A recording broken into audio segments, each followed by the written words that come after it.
Al-Kisah seorang wanita yang ditinggal mati oleh suaminya. Dia bertanya, apakah nanti saya akan bertemu dengan suaminya yang telah meninggal di surganya Allah Subhanahu wa Ta'ala. Abu Darda Al-Ansori, seorang sahabat Nabi SAW.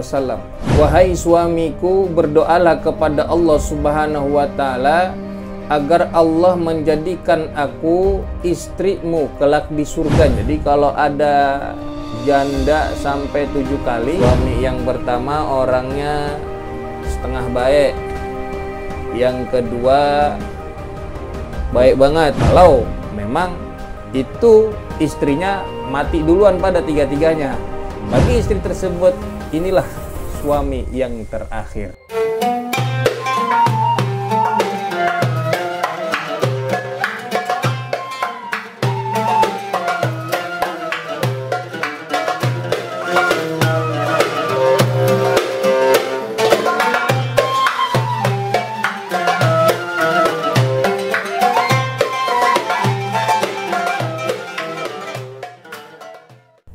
Assalamualaikum warahmatullahi wabarakatuh. Alhamdulillah, alhamdulillahi rabbil alamin, wassalatu wassalamu ala ashrafil anbiya'i wal mursalin wa ala alihi wa sahbihi ajma'in, amma ba'du. Para pemirsa YouTube channel Aswad Firmansyah, kaum muslimin muslimat dimanapun antum berada, semoga senantiasa Allah limpahkan sehat walafiat lahir batin kita. Allah berikan kekuatan, panjang umur kita, berkah dalam taat ibadah kepada Allah Subhanahu wa Ta'ala, serta Allah mudahkan segala urusan kita, amin ya rabbal alamin.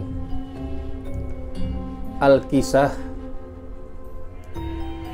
kisah seorang sahabat Nabi SAW yang bernama Uwaimir bin Zaid Al-Ansori, atau yang biasa kita kenal dengan sebutan Abu Darda. Sebelum kita lanjut kepada cerita, kita lanjut kepada kisah.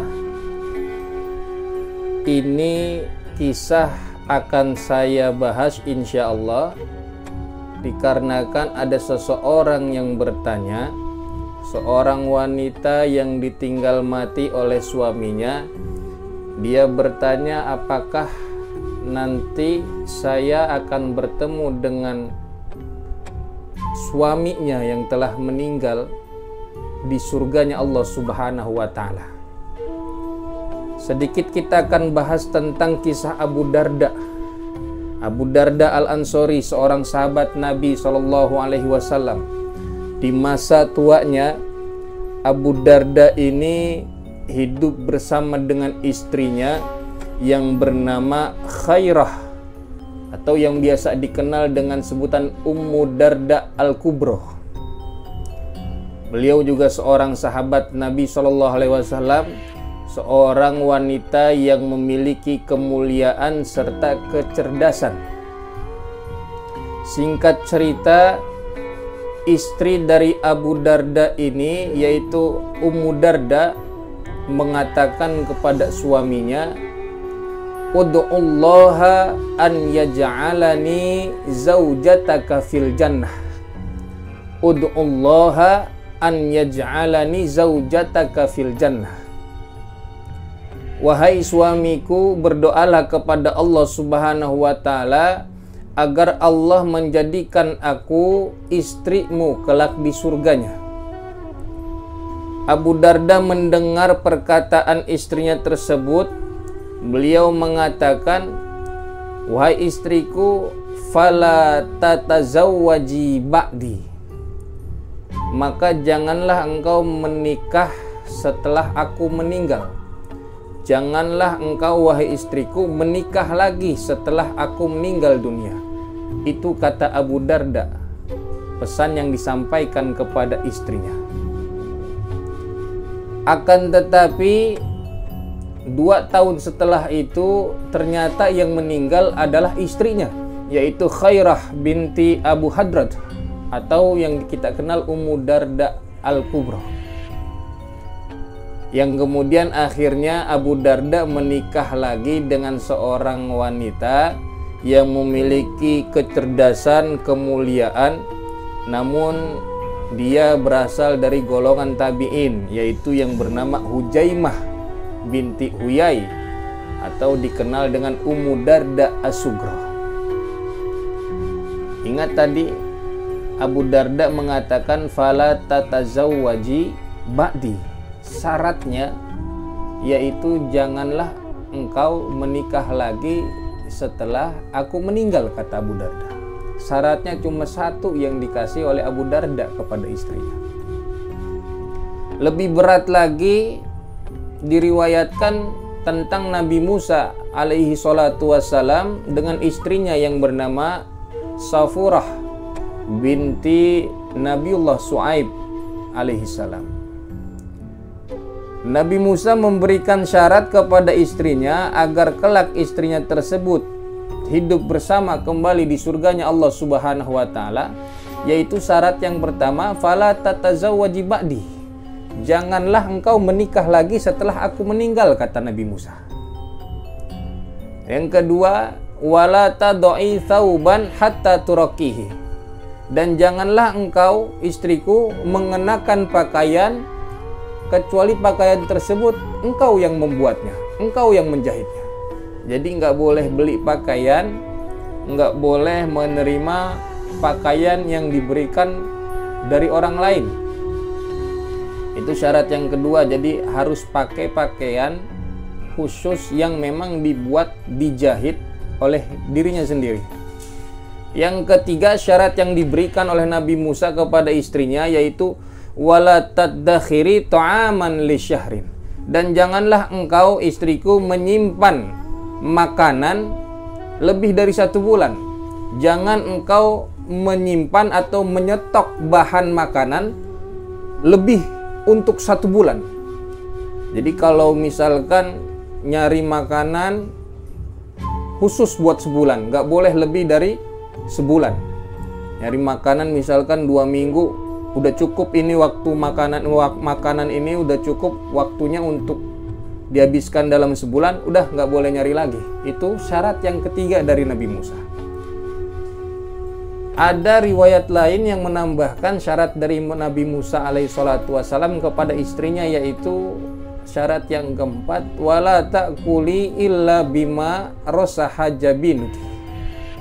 Wahai istriku, dan janganlah engkau memakan makanan melainkan makanan tersebut dihasilkan dari keringatmu sendiri.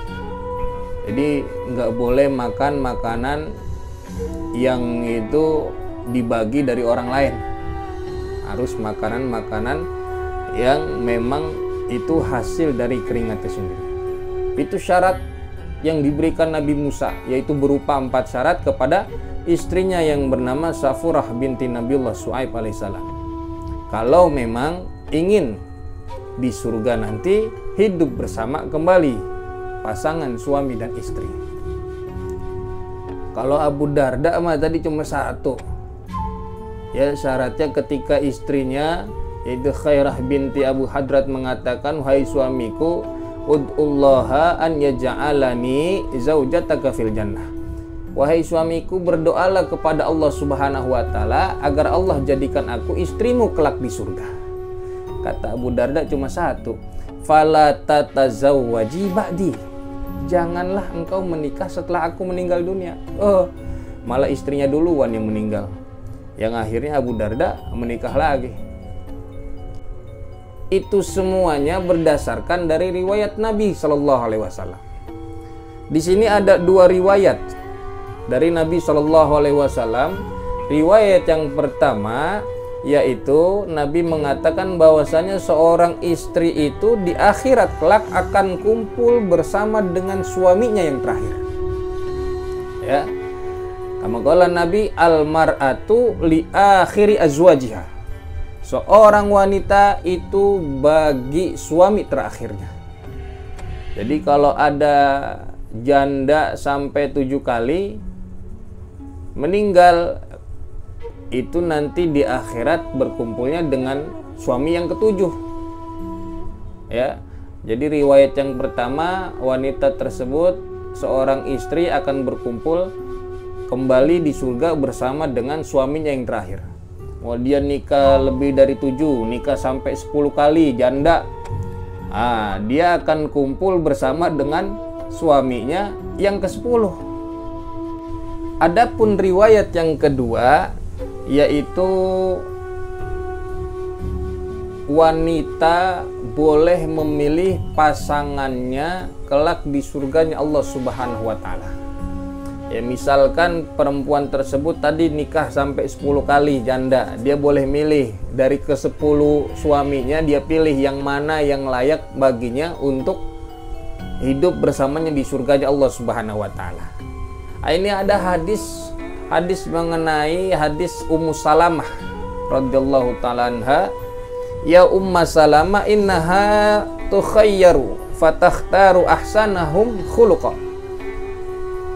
Ummu Salamah dia akan diberikan pilihan sehingga dia bisa memilih yang mana yang paling baik di antara mereka, yaitu suami-suaminya. Ya, kalau seumpama suami 3, misalkan janda sampai 3 kali, suaminya 3. Suami yang pertama orangnya setengah baik, yang kedua baik banget, artinya keilmuannya orang yang alim soleh. Yang pertama tadi setengah soleh, yang kedua soleh banget dah, dan yang ketiga ini kagak soleh-soleh banget udah, artinya buruk perilakunya. Nah, kelak di akhirat nanti perempuan ini, wanita ini bisa memilih. Ya, kalau secara normal mah dia pasti milih yang nomor 2, yaitu suaminya yang soleh. Boleh itu dipilih suami yang soleh. Itulah 2 riwayat yang dapat menjawab pertanyaan seorang wanita itu nanti akan berkumpul bersama dengan suaminya atau tidak. Seorang istri itu akan berkumpul dengan suaminya yang mana? Kalau misalkan si istri tersebut nikah sampai 8 kali, ya maka riwayat yang pertama, si istri tersebut akan hidup di surga bersama dengan suami yang ke-8. Kalau riwayat kedua, dari ke-8 suaminya itu, si istri boleh memilih mana yang paling baik akhlaknya, mana yang paling baik, paling soleh di antara ke-8 suaminya. Memang kalau seorang istri begitu jatahnya. Kalau suami, ketika suami tersebut menikah dengan 2 atau 3 istri, maka suami tersebut akan berkumpul dengan istri-istrinya yang 3 tersebut. Kalau memang itu istrinya mati duluan pada 3-3-nya, itu suami bakal kumpul bersama dengan ketiga istrinya. Karena apa? Karena bagi istri tersebut inilah suami yang terakhir. Mungkin hanya ini yang bisa kita sampaikan, mudah-mudahan dapat bermanfaat. Sekali lagi kita meminta kepada Allah Subhanahu wa taala, dengan siapapun nanti kelak kita akan dipasangkan di surganya Allah Subhanahu wa taala. Sekali lagi kita mohon kepada Allah agar kita dapat kumpul bersama di surganya Allah Subhanahu wa taala dengan pasangan-pasangan yang soleh, yang soleha, yang dipilihkan oleh Allah Subhanahu wa taala, yang terbaik dari Allah Subhanahu wa taala. Hadanallahu wa iyyakum ajmain. Syukran, wallahu alam bisawab. Assalamualaikum warahmatullahi wabarakatuh.